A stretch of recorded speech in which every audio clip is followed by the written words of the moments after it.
Oplevelsesbaseret kommunikation dækker over mange aktiviteter. Her er de 4 oplevelsesdomæner: underholdning, uddannelse, æstetik og eskapisme. Ja, og hvis man ser på x-aksen her, så kan vi se, at til venstre der er det passiv deltagelse, og til højre er det aktiv deltagelse. Og det er altså, hvor aktiv kunden er. Jo længere man går til højre, jo mere aktiv bliver kunden, og ja, jo mere til venstre, desto mere passiv bliver kunden. Ja, sin deltagelse. Og heroppe af y-aksen har vi fordybelse og absorbering.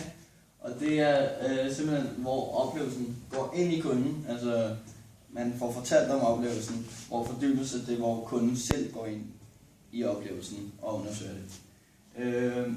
Og det er simpelthen at finde andre virkeligheder, hvis man er aktiv deltagende i den her undersøgelse. Og her er det at være der, altså passiv deltagelse, men man fordyber sig stadig på området. Ja, og underholdning, det kunne være sådan noget med føle og sanse, en biograftur, stand-up show, og uddannelse og lære, det kunne være sådan noget som medicin, altså man skal være klogere på, hvad man propper ind i kroppen, insulin, Novo Nordisk kunne godt bruge det meget. Behøver ikke at der er også noget andet, vi skal sige, det kan vi